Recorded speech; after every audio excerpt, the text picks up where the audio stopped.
Have you ever wondered how the Israeli and Egyptian armies stack up against each other?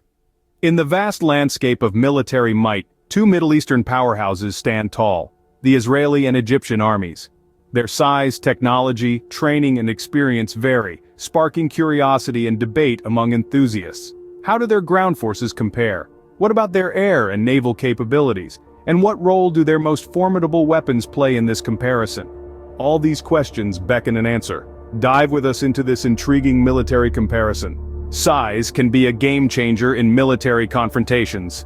Now let's delve into the size of both the Israeli and Egyptian armies. We start with the Israeli Defense Forces, a unique blend of air, sea, and land capabilities, unified under a single command. The Israeli Standing Army has over 170,000 active personnel. The reserves, which can be called upon in times of crisis, number in the hundreds of thousands, significantly bolstering their manpower. Then there's the civilian paramilitary, who are trained and ready to defend their homeland at a moment's notice. Turning our attention south, we find the Egyptian Armed Forces, one of the largest in the Middle East and Africa. The Egyptian Standing Army comprises over 400,000 active personnel. That's over twice the size of the Israeli Standing Army. Its reserves are also substantial, with hundreds of thousands ready to serve when called upon. Like Israel, Egypt also boasts a paramilitary force, adding another layer to their defense capabilities. But here's an interesting twist. While Egypt may have a numerical advantage in terms of active personnel, it's important not to overlook the relative sizes of the two countries. Israel, a smaller nation, has a higher density of soldiers per square kilometer. This could potentially translate into a rapid response capability, which is critical in times of conflict. In contrast, Egypt, with its larger geographical area, has its forces more spread out. The sheer size of the country might pose logistical challenges in coordinating a swift and unified response. So, in terms of size, both Israel and Egypt have their strengths and potential vulnerabilities. Israel's smaller but densely packed army can potentially respond more quickly, while Egypt's larger force provides a significant numerical advantage. However, it's crucial to remember that an army's strength is not just about the numbers. It's about how those numbers are utilized. It's about strategy, tactics, training, and technology. It's about the ability to adapt and respond to changing circumstances. While size can provide an advantage, it's not the only factor that determines an army's strength. In the era of modern warfare, technology often tips the scales, and in the case of the Israeli and Egyptian armies, it's no different. Israel's military technology is renowned worldwide. The country's commitment to innovation has resulted in some of the most advanced weaponry and defense systems. Take, for instance, the Iron Dome. This missile defense system, which intercepts and destroys incoming short-range rockets and artillery shells, is a testament to Israel's technological prowess. The Israeli army also boasts of highly sophisticated drones and cyber warfare capabilities.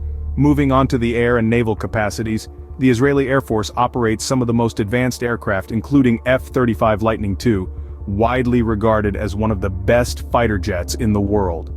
Their naval fleet, while not the largest, is equipped with state-of-the-art submarines and missile boats. On the other side, the Egyptian army's technological capabilities have seen significant advancements in recent years. They've invested heavily in modernizing their arsenal with weapons from various countries, including the United States and Russia. Their Air Force's backbone is made up of F-16 Fighting Falcons, and they also operate a considerable number of M1A1 Abrams tanks, one of the most powerful main battle tanks in the world. In terms of naval power, Egypt operates one of the largest navies in the region. Their fleet includes modern frigates, submarines, and missile craft. They also have a solid foundation in cyber warfare, although it's not as advanced as Israel's. But let's not forget, when it comes to technology, it's not just about possessing it. It's about knowing how to use it effectively. Both the Israeli and Egyptian armies have demonstrated their ability to leverage their technological assets in the battlefield. But without the right training and strategies, even the most high-tech weapons can be rendered ineffective. Technology can provide a significant edge, but without proper training, it can be meaningless. An army is only as good as its soldiers, and soldiers are only as good as their training. Let's dive right into the heart of it: the training regimes of the Israeli and Egyptian armies. Both of these forces place a high premium on training, but the approach and focus of each are distinctively unique. Take the Israeli Defense Forces, for instance. Every soldier, regardless of the role they're assigned to, undergoes a rigorous basic training phase spanning approximately 3 months. This phase is designed to instill discipline, teamwork, and survival skills, along with an introduction to the IDF's weapons and equipment. But the training doesn't stop there. It is followed by advanced training that varies depending on the soldier's assigned unit. In combat units, this can involve urban warfare, navigation, and even Krav Maga, the famed Israeli martial art. Now, let's shift our focus to the Egyptian armed forces. Their training regime is just as rigorous, but it leans heavily on physical strength and endurance. The initial training phase is similar in duration to the IDF's, but it places a stronger emphasis on physical conditioning and combat readiness. The advanced training stage is tailored to the soldier's assigned unit and can include specialized training in desert warfare, given Egypt's geographical location. Both armies place a high emphasis on continuous training, even for their reservists. In Israel, reservists are required to participate in training exercises every year, while in Egypt, they have a similar expectation for their reserves. The skills learned and honed in these training regimes are not just for show. They prepare the soldiers for the realities of the battlefield, creating a force capable of responding to a variety of situations. But there's a lot more to military effectiveness than training alone. Superior training can compensate for a smaller size or less advanced technology, but there's another factor that can't be ignored. Experience. Experience in real battle scenarios is a priceless asset for any army. It's in the crucible of conflict that strategies are tested, tactics honed, and lessons learned. It's where the theoretical meets the practical, and the mettle of an army is truly tested. Let's start with the Israeli Defense Forces, or the IDF. Since its establishment in the late 40s, the IDF has been involved in a series of conflicts and wars. From the War of Independence in 1948 through the Sinai Campaign, the Six-Day War, the Yom Kippur War, and up to the recent operations in Gaza, the IDF has been consistently battle-tested. This continuous engagement has shaped a military force that's both adaptable and resilient. It's taught the IDF the importance of intelligence, the value of technological superiority, and the necessity of a well-trained reserve force, ready to mobilize at a moment's notice. On the other side of the border, we have the Egyptian armed forces. Tracing its roots back to ancient times, the modern Egyptian army has seen its fair share of combat. From the tripartite aggression in 1956, the North Yemen Civil War, the Six-Day War, the War of Attrition, to the Yom Kippur War, the Egyptian army has faced formidable challenges. These experiences have imparted valuable lessons in large-scale operations, the use of combined arms, and the importance of strategic depth. It's also underscored the significance of a strong air defense, as seen in the Yom Kippur War. Both armies have seen triumphs and setbacks.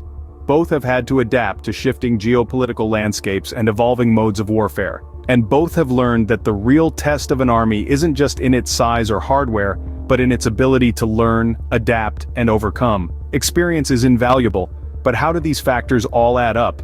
So, how do the Israeli and Egyptian armies compare overall? Let's circle back to the main points we've covered. In terms of size, the Egyptian army has the edge with a larger number of active personnel. However, the Israeli army, though smaller, is no less formidable, benefiting from a universal conscription policy that ensures a high degree of participation and readiness. When it comes to technology, Israel takes the lead. Their investment in cutting-edge technology has yielded an impressive arsenal, from the Iron Dome missile defense system to the Merkava tank. Egypt, on the other hand, has a diverse range of weapons, some of which are Soviet-era, but they have been making strides to modernize their equipment. In terms of training, both armies are well-disciplined and prepared. The Israeli army is known for its rigorous training regimen, while the Egyptian army's training is also demanding, with a focus on desert warfare. The battle-tested experience of both armies is noteworthy. Israel's military history is marked by a series of conflicts, giving them a wealth of combat experience. The Egyptian army too has a storied history, having been involved in several wars and conflicts. Remember, while comparisons can be interesting, the true strength of an army lies in its ability to protect its nation and its people.